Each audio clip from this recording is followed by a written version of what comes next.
The Bible talks about it. It's an upside down thought process. It's upside down. For me to gain the things that God offers me, the blessings that God offers me in my life, I have to seek Him and others and serve and sacrifice and love without being loved back in some cases. That is upside down from what I used to think like. Yeah. This is the Mental Mettle Podcast, where we explore how to forge mental toughness and resilience in every aspect of life. Welcome, I'm your host, Coach Matt Thomann. I'm an ICF certified professional coach with a background as a teacher, basketball coach, and athletic director. But my journey took a dramatic turn in 2020 when I survived both cancer and a stroke. Those experiences shaped my mission, help others grow stronger in every facet of life. Today, I work with athletes, coaches, educators, and anyone who believes that positive mental health is both achievable and a personal responsibility. This podcast is dedicated to helping listeners develop a positive version of toughness, one rooted in resilience, focus, and growth. Whether you're looking to excel on the field, in the classroom, or in life, this is your space to learn, grow, and take action. Join me on this journey, and together, let's forge your mettle. Faith as a source of mental toughness and a way to develop more mental toughness. That is the focus for the podcast for the month of February. I'm doing that in a couple ways. If you look at the first episode of February, I talk about how I am introducing more faith through biblical reading, some Bible studies, and some prayer time at a level that I've never done before, all to increase and forge my mettle. And I talk about some of the Bible verses that talk about this and the benefits you can get from building your faith and how that helps you be more resilient, have more happiness, all these traits that we want to develop, and how we can develop these things through our faith. And that's the topic of February. That was the first episode. Last episode with a team chaplain. If you didn't catch those two, the one by myself or the one last week with the team chaplain, Blake Yeager, who just does a fantastic job. He has a really good story. Didn't start out really good for him. It's a really good transformation story. And just how faith completely changed his life, and now he's changing lives of others as a team chaplain in college. And just a great episode, a great example of how faith can be used as an avenue for developing more mental toughness and the right type of mental toughness. I think that's key, just to be able to develop that mental toughness where it's, and Blake really talked about it. We'll talk about it today, how it's developing the right type of mental toughness. It's not the old school negative connotation about toughness where it's just mean and gritty. I like grit, but it's the idea that toughness is just being mad and getting upset with everything and just, and beat your head against the wall. And that's not what it's about. And that's, I'm trying to develop an idea of a positive toughness. And I think faith is a great way to do that.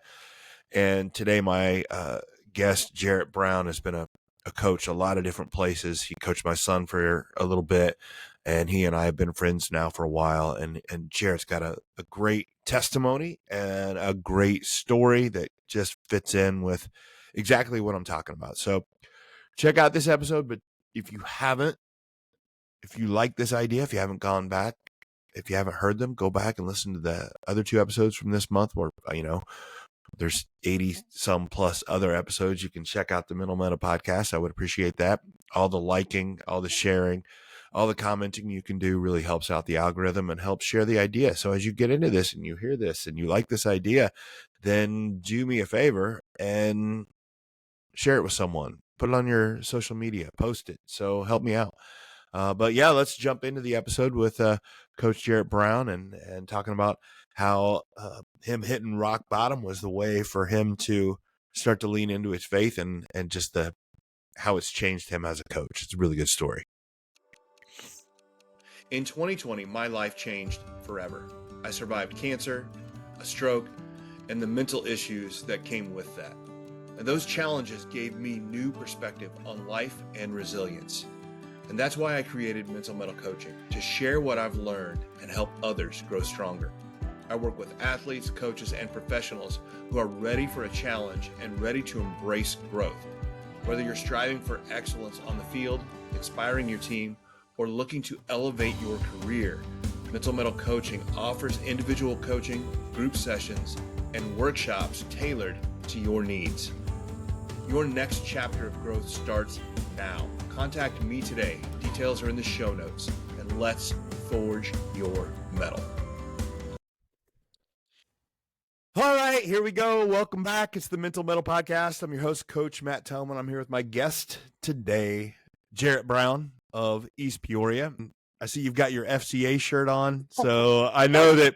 You know, I don't plan that well, so that was just by chance. Well, I think it works. I think it works, and I appreciate it. But yeah, let me introduce my guest here today, and just to let you know where we're going and what we're going to talk about.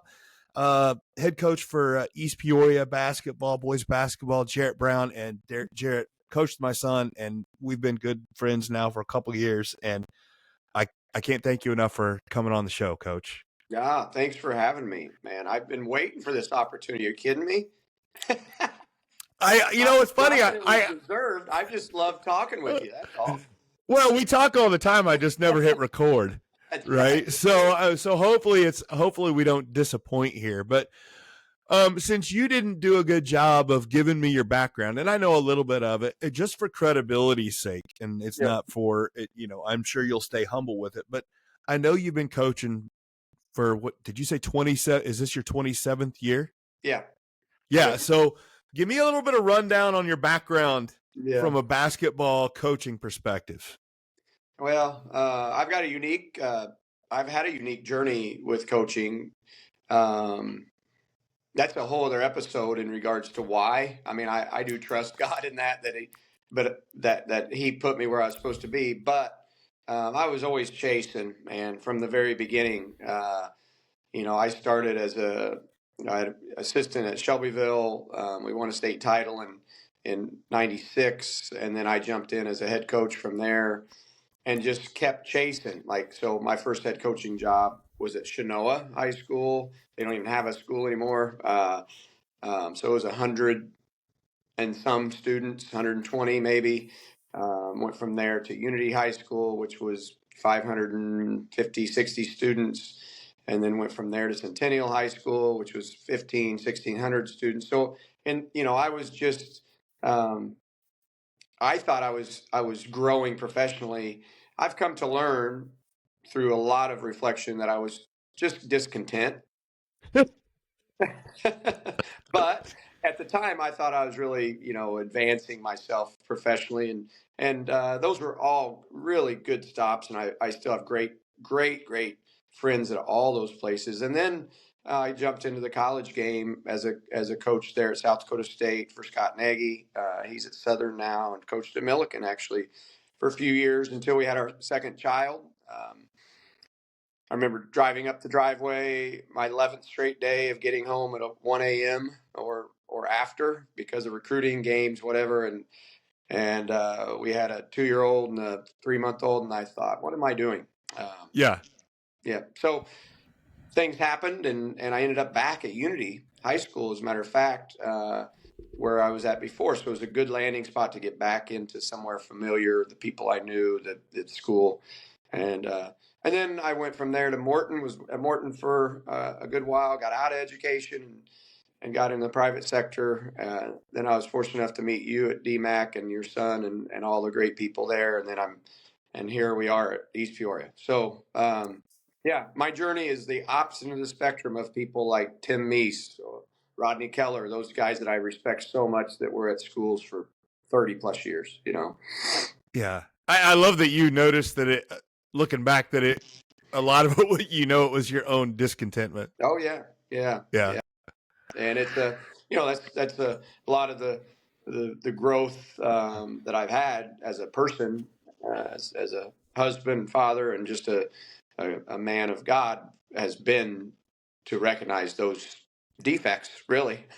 Yeah. No, I didn't realize that your first coaching gig was at Shelbyville. Was that as an assistant? Yeah. Yep. Okay. I don't know if we've had that conversation. I didn't realize you were on that 96 state tournament team. Yeah. So go ahead. That's awesome. Your first foray into coaching basketball is being on a staff that wins a state championship. Well, no, check this out. So we win it. We win the state title in March of '96. I then get my first head basketball coaching job at Chenoa. I was the head baseball coach at Chenoa, and I was the assistant football coach at Chenoa. So in November of '96, we won the state championship in football, and I was on staff there. And so in March, we won it in basketball. In November, we won it in football, and I thought, this is a lot of fun. This coaching thing is fun, man. And when you're young, you do take things for granted, and I did. I thought it would be something that would happen all the time. It's all downhill from there, as they say. Absolutely, yeah, yeah, exactly right.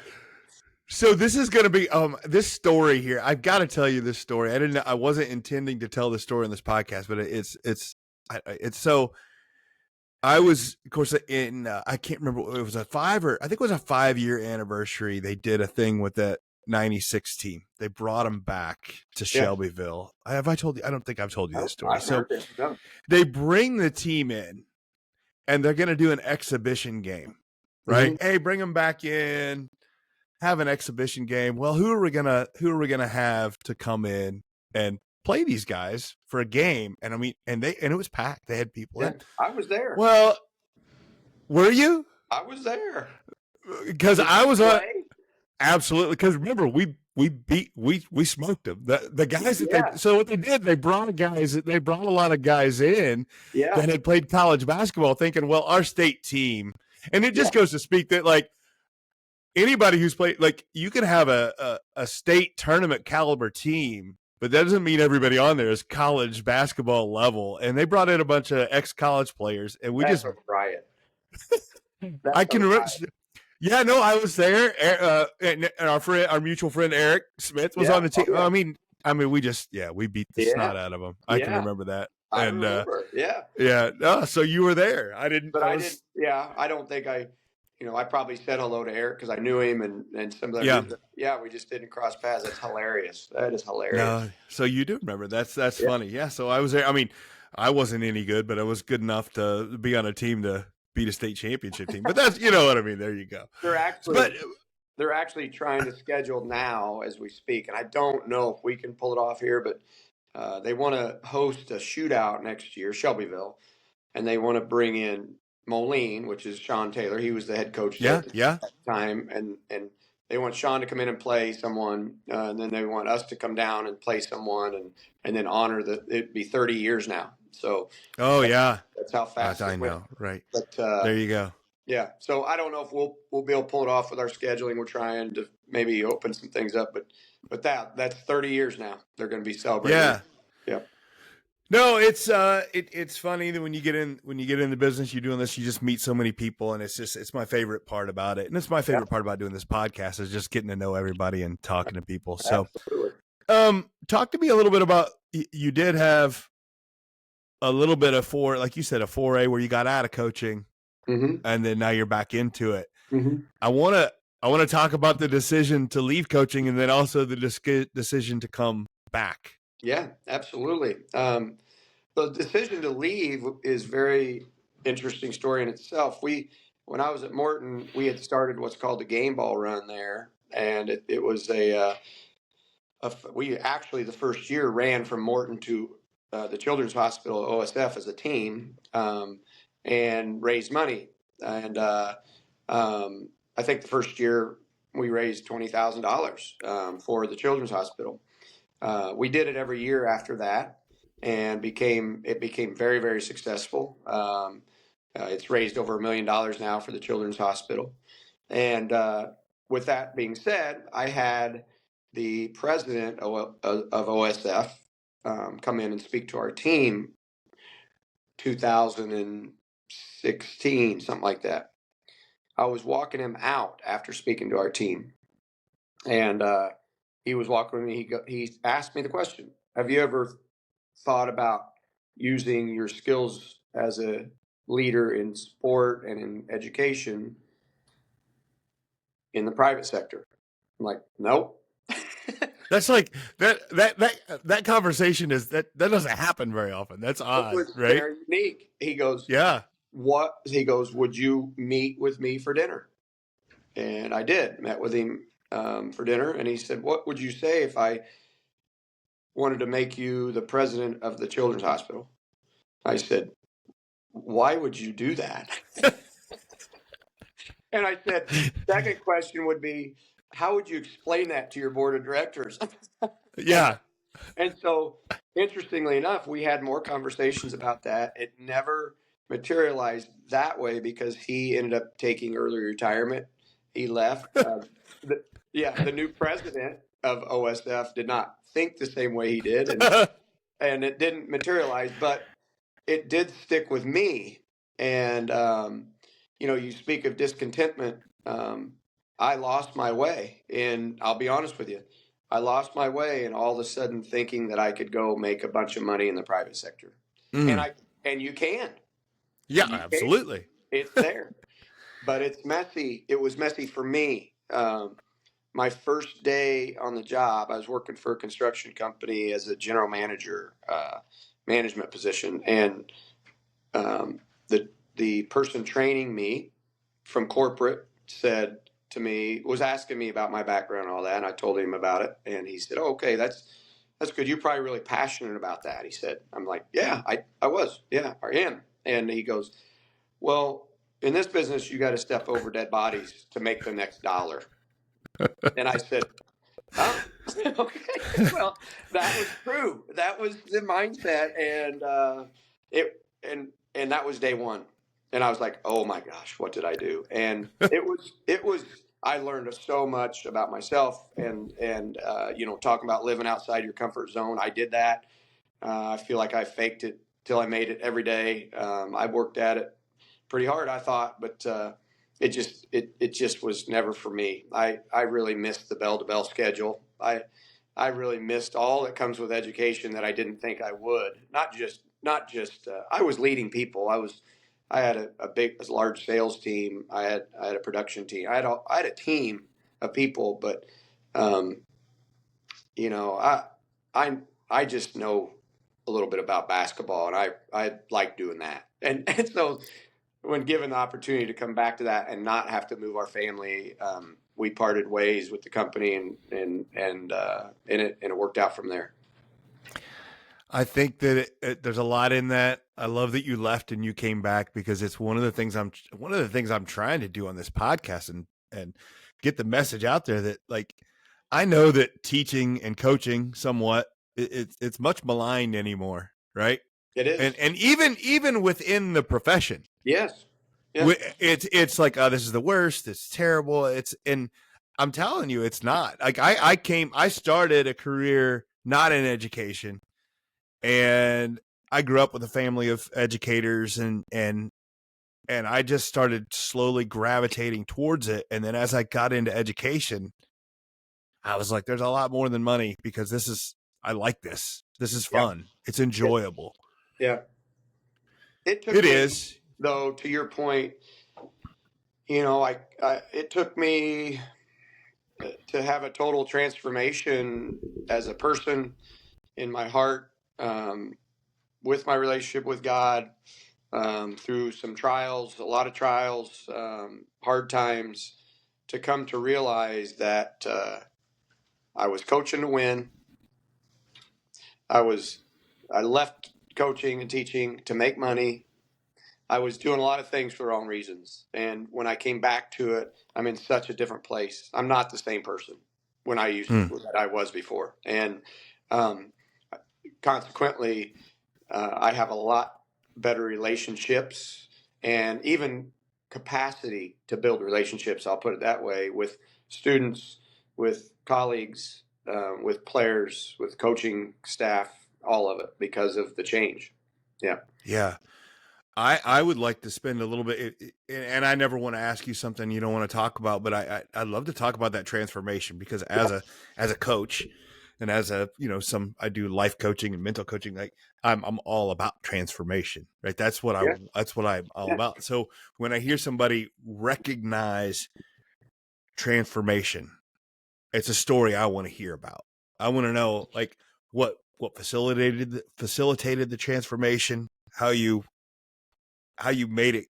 Like, was it a light switch? Is it I'd just like to tell that. I'd like to hear that story if you've got some more details. Absolutely. Well, the bottom line is that it's a good way to start that answer with, I've been a believer my whole life. I believe in the gospel. I believed that Jesus died for us to take on our sin. I believed in all that, but I did not have a relationship with Jesus. And because of it, I was my own center. I was led by pride, by ego, by entitlement, by selfishness. I could keep it going, but you don't have time. I'm serious. All the list of things. That's what led my life. And so with all that came a point in our lives as a family where I hurt a lot of people in my family because of those things I just mentioned, and many, many more. And so it became a really rock bottom moment for me, in my life, with the people I love the most. And so when I came to start my transformation, I'll put it this way: when I didn't feel like I had anything in my life, I had Jesus. And that's the first time I realized that's really all I need in my life. That's not to say I don't want my wife Susie and my kids and my family and friends and all that. But what I did was surrendered all that, let go of all that, and made him first. And that's when I started a relationship with him and the Holy Spirit. And so that's the transformation. And then he put people in my life that I was now ready to receive, because I had some humility working in my life. I was ready to receive what they had to offer me. They were there. People were there all along in my life. I just wasn't ready to receive it. So that's pretty short version. Well, I think that's good, but it brings up the key point that I'm guessing when you were at rock bottom, you didn't see it as a good thing. No. Right. But that's the cool story. That's the cool story about rock bottom, or some of our lowest moments, is that looking back at it, you can go, man, this was a good thing. Oh, it was absolutely a springboard into a new life. Like it was my favorite verse in all the Bible is Galatians 2:20. It talks about, it is I who no longer lives, but Christ who lives in me. That is what happened. Now, today, have I struggled with making me the sinner again? Oh yeah. And tomorrow I will again, but I can now come to figure that out in a lot better way than I used to. Well, yeah, I mean, it doesn't mean it doesn't mean you're not going to struggle, but at least you recognize that this is not where I want to be, right? So it's one of the things I talk about anytime I'm working with somebody at transformation. We have to at least put out there, where do you want to be? Where do I want to be, and what I want to strive for? And you know what you want to strive for. And sometimes we only need, like, we have to have what we strive for so that we know when we're not hitting it. That's right. Exactly right. Yeah. And some days it's like this, like I didn't reach where I want to be. So I gotta get better. I gotta keep changing. Yeah. But if we don't have that spot we're looking for, then we're just adrift, right? Yeah. And that's no good whatsoever. That's how you end up at rock bottom somewhere. No question. And it's an upside, the Bible talks about it. It's an upside down thought process. It's upside down, for me to gain the things that God offers me, the blessings that God offers me in my life, I have to seek him and others and serve and sacrifice and love without being loved back in some cases. That is upside down from what I used to think life. Yes. I used to chase and go get and run and it was just it's a whole new wiring. You rewire. Yeah. Parents, is your athlete ready for the upcoming sports season? They might have the strength, the speed, and the skills, but without confidence, they could still struggle when the game is online. Skill and strength are great. They're necessary, but they're not used to their full potential without the right mentality. Confidence is key. It's the key to unlocking that full potential. And at Mental Mettle Coaching, I offer personalized sessions designed to build the confidence your athlete needs for a successful season. My proven techniques empower them to perform under pressure, both on the field and in life. Don't let a lack of confidence hold them back. Book a free session today and discover the power of confidence. Visit the website, get started on the journey to a more confident and successful athlete with Mental Mettle Coaching. After battling cancer and recovering from a stroke, I decided I wanted to change careers. I knew I wanted to help others thrive while living a life that aligned with my values. I realized that flourishing in life is a choice, and I wanted to help others do that through courageous actions. And luckily, I found Lark's Song and became a certified coach. From certified professional coach training to cutting-edge well-being education and impactful workshops and community partnerships, Lark's Song programs equip you with the skills and confidence to make a real difference in your life, your community, and beyond. But Lark's Song isn't merely about education, and it isn't about changing careers necessarily. It's about transformation. It's about turning dreams into reality. Are you ready to accelerate your journey to a more fulfilled and flourishing life? Visit larksong.com today to learn more. A better future starts today. It's interesting. This is odd. My pop culture brain. Have you seen the movie Oh Brother, Where Art Thou? Yeah. So there's a line in there where one of them goes and gets baptized, and he talks about finding Jesus, and the other one says, well, you might be right with Jesus, but the state of Mississippi is not so forgiving, right? And the whole point is that sometimes, like, you make a change like that, but it doesn't necessarily mean that everybody that you hurt along the way is, For sure. is like, oh, he says he's a different person. I'll just believe him, right? Yeah. Like, did you still... Yeah, I'm guessing you have like amends, or you still have to be like, people still think it's the same old Jarrett. Well, number one, I had to realize when I was making my amends with people that it wasn't a moment in time. It was a day-to-day living it out lifestyle change that takes all kinds of work and time to rebuild trust and, in other people that lost their faith or trust in you.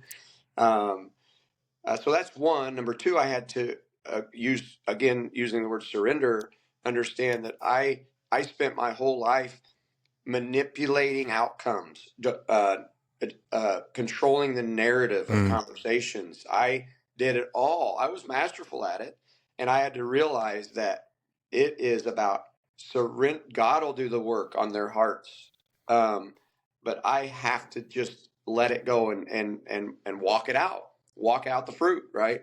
So that was another thing. And then, to be quite honest, there were a lot of people in my life that liked me the way I was.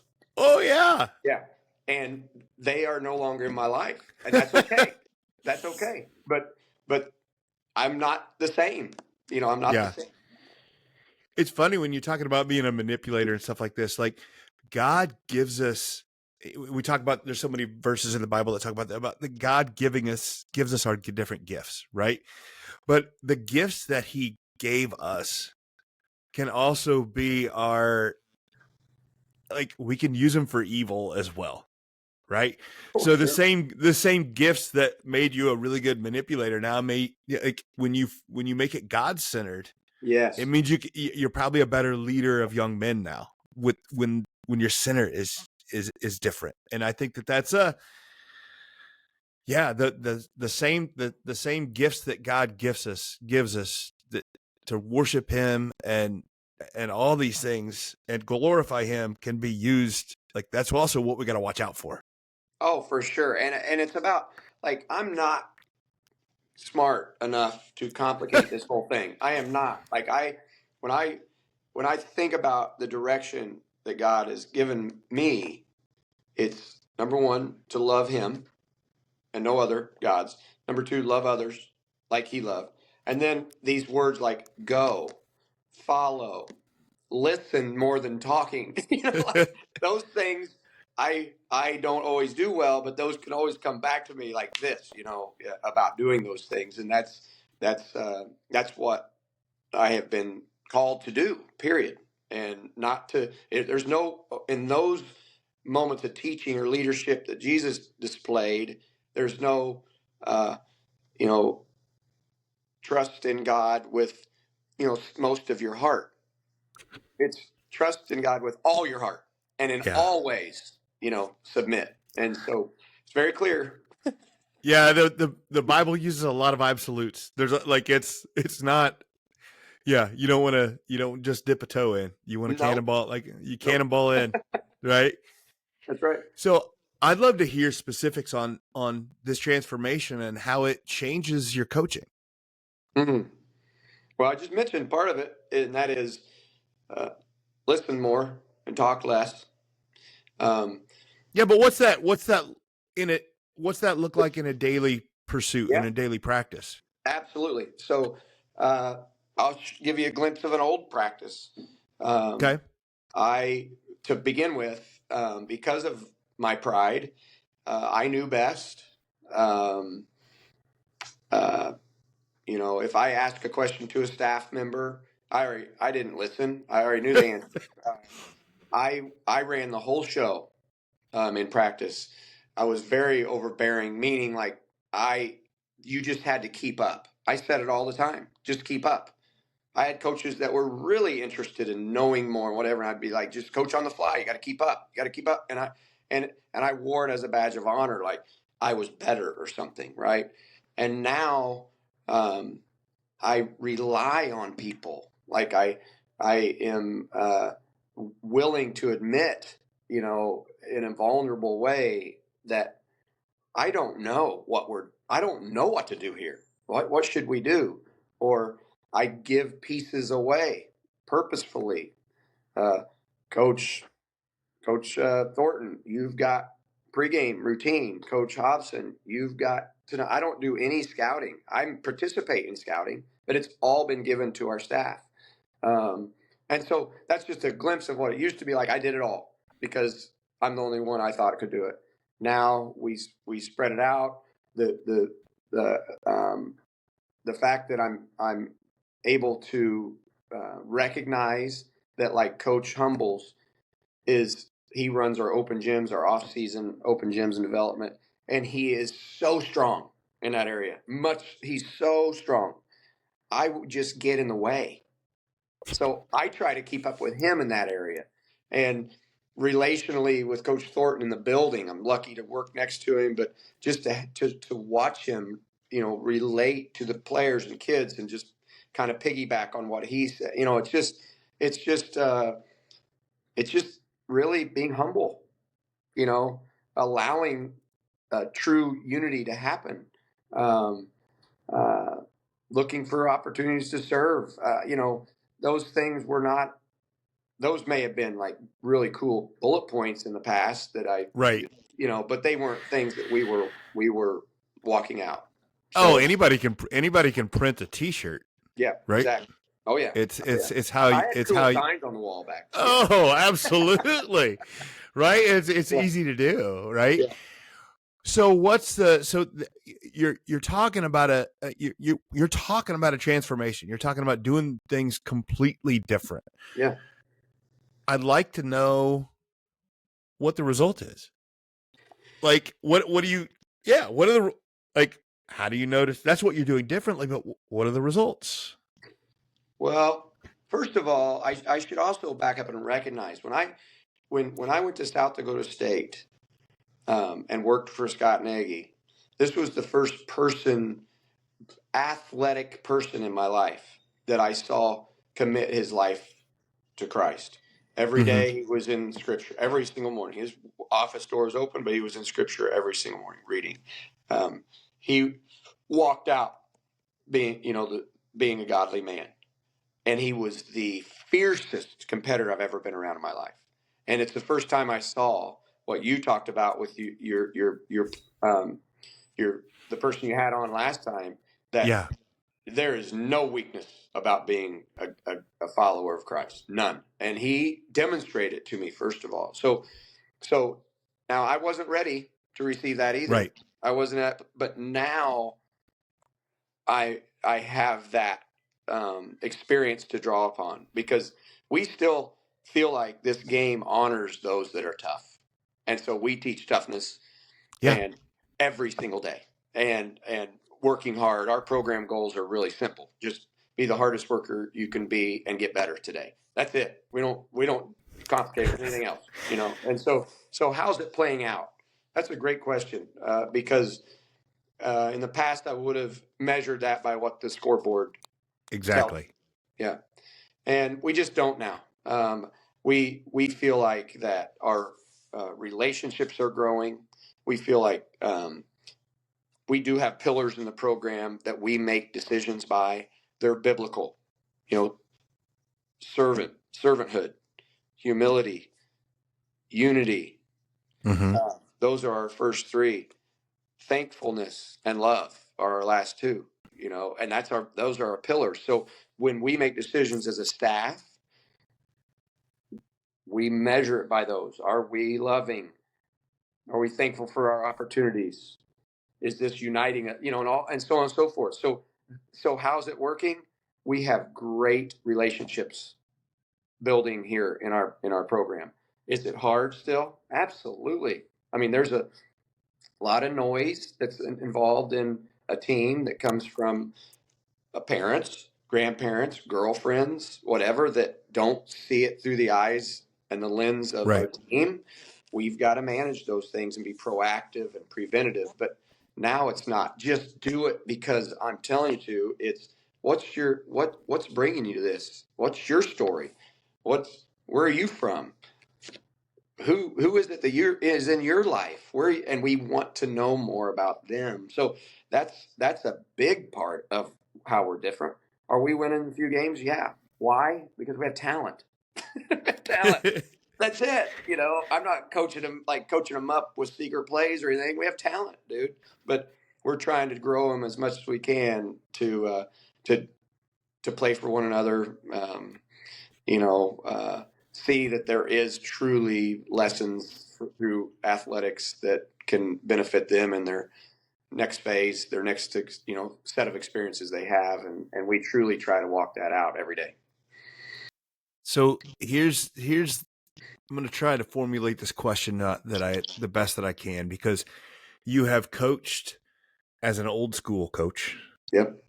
And now you're coaching a more new school coach, if we want to just put it, one that you used to coach from a place of me. Yep. I need this. You're going to do this because I said so. Very and it was old my school. Identity. The wins and were it was your identity. Yeah. And now you're coaching from a place of love, unity, things like that. And we can argue whether or not that's going to get wins or losses and things like that. But what I'm interested in, because I think a lot of times the old school coaching, the idea is, hey, we got to put these kids through this because they have to go through this tough stuff to be able to, I'm building them. Now they're going to be prepared for life. If we put them through this, they're going to be tougher. Right. I think the knock on the way you're doing it now is that people go, well, you're just catering to these kids and they're going to be weak. They're going to be soft. I'm curious if you notice the difference. I'm curious if if there's any truth or any validity, or if it's all garbage. Or I'm just curious, because you've coached both ways. If we're not talking about wins and losses, how does it affect the kids and what they come out of your programs with? Boy, I wish we had some of the former players sitting here to answer that, to be honest with you, because that'd be a great conversation to have as a group. But because I just recently did with a couple former players that got me when I was, tough on them, and they still appreciate it. So that wasn't lost on them. They knew I was tough. But what I've had to do is, there's a couple former players of mine that I've called, this a couple years ago, that I called and apologized to, because I didn't get to know them as people, and the way I coached stole their experience. I admit that. It stole their experience. It made it, and you know what both of them did? Talk about a godly moment.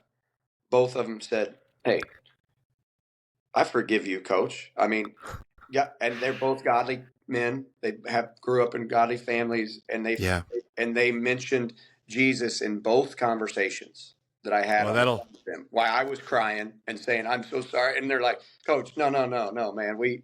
They all owned it. I had a role in it. I could have been better, but hey, I've been forgiven, and you've been forgiven." It was an unbelievable moment, and that doesn't even answer your question, but I've lived some of that out from former players, and they still appreciated the work and the toughness and stuff. What I think happens in this moment is it's sustainable and transferable. Yes. Man, when you said sustainable, that's it, right? Yeah. Because I say this all the time, that the old school toughness has a connotation of negativity. Yeah. And I don't think that sort of toughness, if we want to call it that, it has a shelf life. It leads to anxiety, it leads to guilt, it leads to all sorts of things if it's not checked, right? Yeah. The other way, I still think you can develop toughness, but you can do it in a positive way that is going to, what you said, sustainable and transferable. That's the thing, right? It's like a virus, a good virus that spreads. The other way, kids are like, "Oh, that sucked out of practice. It's terrible. I hate it, and I just want to be done with it." Yeah, and your true competitors would still overcome that and do their thing, right? But they may have to, in order to apply that to a relationship in their life in the future, whether it's their wife or kids or whatever, they would have had to be like, "Well, I'm not doing it that way. I learned how not to do it." I want them to, when I say transferable, I want them to see the intensity. I mean, I am intense in practice and in games. There's no question about that. But I used to be like, "I love you, don't you?" Like almost like answer that the correct way. Yeah. And now they know I love them, and they know that this environment calls for some intensity. And when I'm really intense, they also know that it's because I'm supplying it in an area in which maybe they are not. And they also know that I don't want to be that way. I don't even have the capacity to do it anymore. It just about kills me. But I supply it if I need to. And so that's part of the growth as our team and our relationships we have and our maturity together is, I sense that he's a little bit elevated in his intensity. We need to provide that, not him. It's their team, not mine. I do. I think that, that's a huge step for a lot of coaches, that it's not your team. It's for them, and it's their experience more than it is their yours. Experience. Absolutely. Yeah. So you said a huge idea there, that the true competitors, I don't think it matters what type of coach they run into. Right. So, but I think what happens is you got these old school coaches that are like coaching like you used to, and they'll take those few kids that are phenomenal and hold that up and say, "Well, look at what we've created." I'm telling you what, buddy, that kid probably would have been great without you.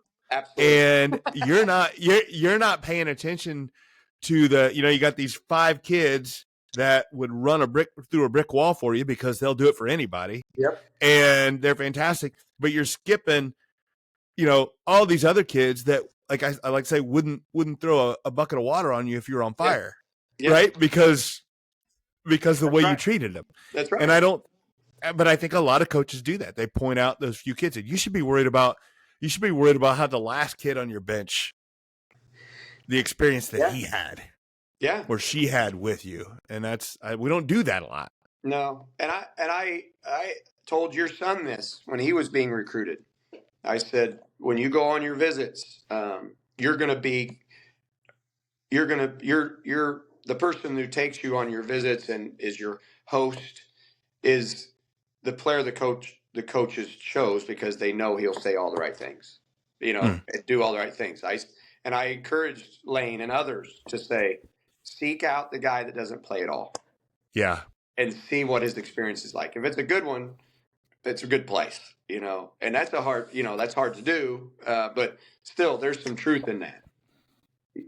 There's some truth in that. Oh, absolutely. I think that's talking about a whole nother podcast for a whole nother time, but I think that's I think that a lot of people are up in arms about the transfer portal, and I'm telling you, they're part of the reason for the transfer portal now and the way it is because a lot of coaches are getting caught in some of the ways that they treat kids, and they're just like, just forget it. Why would I do this? I can just go somewhere else. Whereas they used to get stuck. Yeah, for sure. No question about it. Yeah. I mean, I think that one of the things I learned this fall, a friend of mine is on staff at Baylor University. So I went down and visited him, and what a neat place that is. But what I didn't anticipate was, I knew it was a Baptist college or university, and I think maybe the biggest in the country. I'm not sure, but anyway, they've got Bible verses on the floor, on the wall, everywhere else, and so there's some messaging going on, but you can't put that on the wall if your staff, are not demonstrating that or what. I suppose you could, but they don't. Yeah. And so what I heard their staff talk about a lot is they've landed some players because of what you're talking about, treating people with the respect that they deserve, and they've lost some people, because they wanted the old school way. Interestingly enough, so that's a different topic too, but it was quite a paradox, to talk about or see play out. It is. I think that you're right. I think there's a lot of people still crave that and want that. I think I don't know. Well, I think it goes back to what you said at the beginning. I still think there is a misconception that if you're led by the Holy Spirit, you have made a commitment to coaching God in a godly way, that there's weakness to that. Mm-hmm. There's some sort of weakness. And I think there's many people that would think that, like, it's great and all, but you can't win that way, Yeah. And there's just no truth to it. There's no truth at all to it. Jesus was an intense dude. Yeah. He was tough. And so, if he battled all the temptations of the enemy in the wilderness, he's tougher than I am. I know that. So yeah, right. But it is, and it's just kind of the connotation it gets. And I think that's partly what I'm trying to do, is to change that, and the idea that the more you can lean into your faith, the tougher it allows you to do. Partly because it changes your focus. Like it's like, oh, this is not like, I'm not doing this for me. I'm not doing that. I don't like it.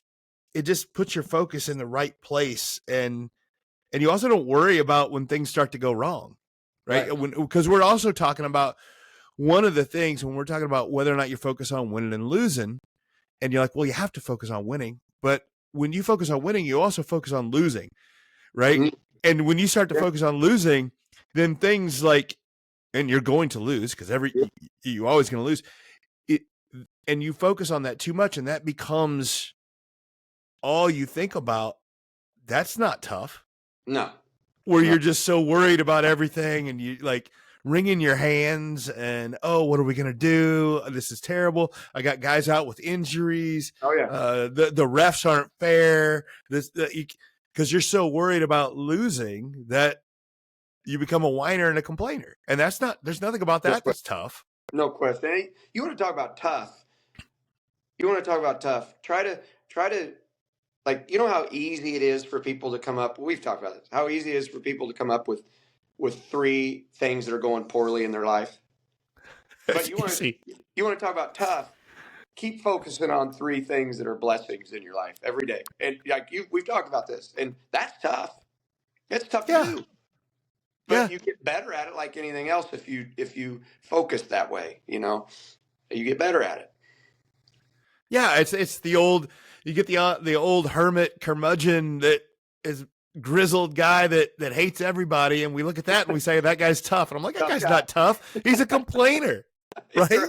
He's not, there's nothing tough about it. What's tough is dust yourself off and say, hey, this is going to get better. These are all the good things that are going on. The Pollyanna guy is tougher than that guy. Absolutely. But it's not to mention when it is going tough for you, are you still going to seek out opportunities to serve others? That's tough. That's tough. Yeah. It takes toughness. It does. And I love that you and I are on the same page. And I can't tell you how much that I enjoy that our paths have crossed. Me too. It's fantastic. God is sovereign. There's no surprise. There's no like, I wonder how that happened. No. It's so it's a good thing. So what have I missed, Coach? What question did I not ask you that I should have? Oh gosh, that's not. You're the professional here. I'm just. Oh, I don't know. You know what I mean? So I love talking about. I will say this, that there's a. I talked for my whole career about. I will admit that when we won the state championship in 1996, I expected to feel differently. And I remember sitting down, watching everybody celebrate, and I thought, this is it, huh? Wow. And I honestly did. And at that moment, I thought, well, I've got to make it more than that. Yeah. I've got to make this. If I'm going to coach, I got to make it more than that. And I really did try. Like I had a lot of faults and defects, but I did really commit over my career to making it about life, through basketball. What I can admit to now is that I personally am learning life through basketball versus thinking that I have to teach it. You and I just talked about it in a Bible study, right? Like the pastor, right? Yeah. That is preparing because he's going to teach. No, I'm now humble enough to learn it. And now I can just be available or be present with the people in my life because I'm learning it instead of thinking that I've got to lead it all the time. Does that make sense? Right. Oh, it does. Yeah. Yeah. I think you can lead and learn at the same time. Yeah. Yeah. Right. Yeah. But I'm very thankful for that. Yeah. Yeah. But that again, it goes back to what you said. It takes a little bit of humility. You can't think that you know everything. And that's, well, no, sometimes that we've talked long enough for anybody that's listening to realize that I don't. So that's well, good. if they don't believe it after this, all they're gonna do is go watch you coach a game, right? Amen. That's right. Yeah. Right. Why is he doing that? That's exactly right. I wouldn't do it like that. That's right. Yeah. So, Coach, it's been a great conversation. I can't thank you enough for coming on, and yeah, we will. A great way to spend a Friday. I appreciate it. Before we get off, who you got for the Super Bowl, man? Well, I don't, man. It's like 2 teams that I don't care about at all. So I'm gonna root for the commercials. I've got to go for Andy Reid. He just seems like he could be fair. my uncle or something. That's fair. So this podcast will probably come out after the Super Bowl, so we'll see if you're right or not. There you So, go. There you go. all Well, right. I can't thank you enough for having me.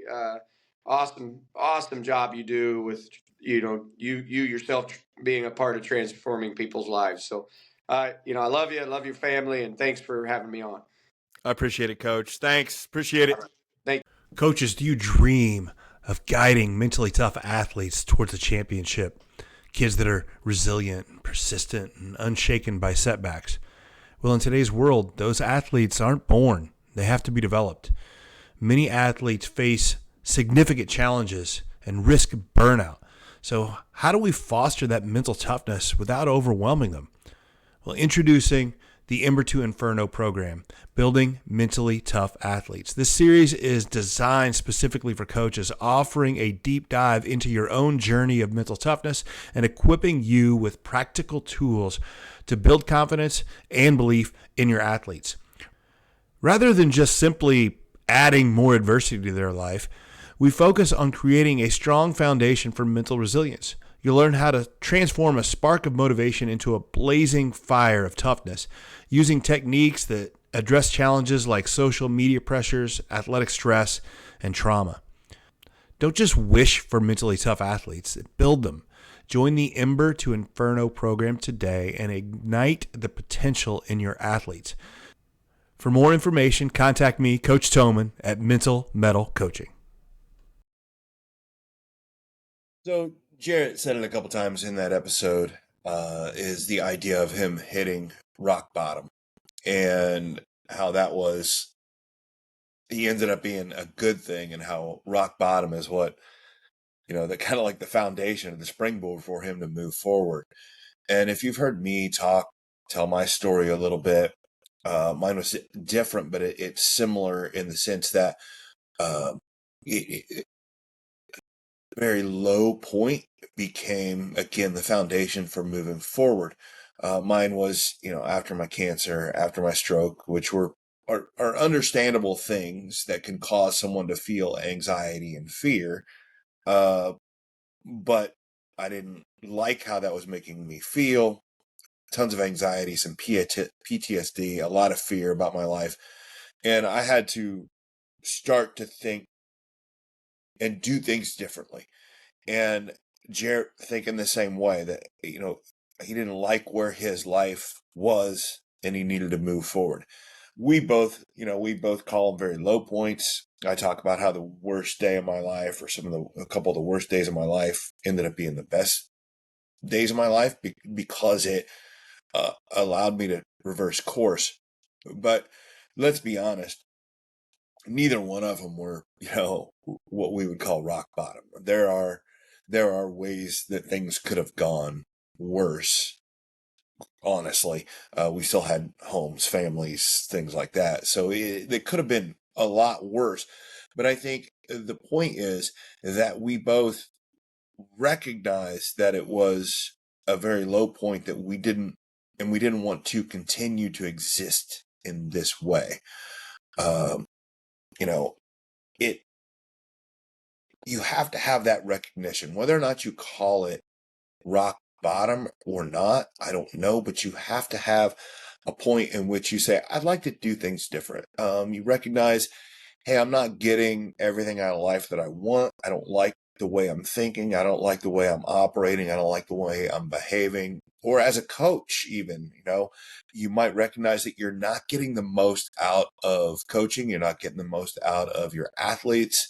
You're focusing a whole lot more on wins than you are relationships, and that might leave you feeling empty, and realizing that you need to do things differently. And one of the things Jarrett talked about, how he thinks differently now, and of course it's faith-based or whatever, but what I really liked the idea was, he talked about how it's their team, not his team, and how he used to think teams were, it's my team, and now he realizes it's their team, it's their experience, and he is there as more of a servant and more trying to make it something for them. And I like that idea because it is for the kids. It is for the players. If you're talking like high school and well, even college, I don't care. It's you're there to lead them. You're there to do the best you can and have them the best experience. And you can't do everything they want in the way that they want, obviously, but it is their experience, and you have to think about it from that way. And another way to say that is you kind of have to have an idea of servanthood, and that's where it really, I think, faith can be a really good way to lean into that, because Jesus was the ultimate servant leader, and servant leadership it's a great idea, but it's a hard thing to do. It's like, as he talked about at the very beginning of the episode, the quote that I had there is, it's an upside down way to think about it. A lot of times we look at leaders at the top looking down, but servant leadership is about support and helping them move forward, and you're almost at the back doing the little things. And it's just like I said, it's an upside down way to think about it. And I love how he's incorporated that into his practices, into his team. He's got those five pillars that he does, and the first one was servanthood, which, there you go, that's the idea. So he's starting with that and something with himself that he wants to do, but he's also got humility in there, unity, thankfulness. I talk about all the time about gratitude and how important gratitude is. Gratitude was my monthly metal challenge for January. Now I'm moved on. My monthly metal challenge is about faith, but those two things can go together. There should be a lot of thankfulness and gratitude in your faith. So that's a really good one. And then the fifth pillar there was love. And just those ideas, servanthood, humility, unity, thankfulness, and love, to have that be your pillars for a basketball team. Again, that's kind of an upside down way of thinking. But that's what when he says it's a pillar, that's where he's starting, and he's embodying those, and all five of those things are so much faith-based, biblically based. So he's got these ideas that he's trying to put out for his team, but then he's trying to embody those. And those are just some really, really good things that I see Jarrett doing and trying to do. And again, does he do it perfect all the time? Absolutely not. No one is perfect, but we have to have something that we're shooting for, something that we're trying to do, a way that we're trying to act, so that we know, like, when we're off the mark or when we're not doing these things, at least we have something we're trying to do. And Jarrett did a really good job of talking about how he's starting to see a difference. He's starting to see when he has those pillars and when he's leaning into his faith and using his faith and that servanthood to kind of guide his team. It's building those strong relationships, which is, again, so much more. Those of us that have played, when you have a really good coach who did a lot of the things right, those are the type of people. I saw a couple of my former coaches this weekend, and just when you go back and talk to them, when you've had ones that build those really good relationships, it is, when you see them years later, you realize what kind of an impact they had on you. Also, how he's seeing it help character development. If he's showing with that leadership and then also embodying these things, he's being a really good example for his players. It's building that team unity and the idea of sustainable success. And it's by building on these relationships and this character and this stronger commitment to team. He's having success with the team in traditional sense, and getting some wins, but even he said it's a lot about talent there, which is true. But he's reaching the success that we call, getting the most out of your team, which is what a coach should always be after. So when you're getting that, then he also talked about how he just sees more positive mindset and resilience. Again, that faith leaning into that, and just their ability to cope with adversity. And it's really good to see. And then, finally also get to see the idea, again, this upside down idea that you can have this compassionate environment that is based on servanthood and love and thankfulness and still be intense. All right. I have watched Jarrett coach. I have watched his team play. They still get after it. They still play hard. They are very intense. There's a lot of expectations. You can do all of those things and still be faith-based. Faith is not soft. It is not easy to be a follower of Jesus. Playing basketball is not easier. Those things go together, and the more that you can lean into those ideas and how you should act and the things that you're trying to do every day, it spills over into the rest of your life, whatever you're doing.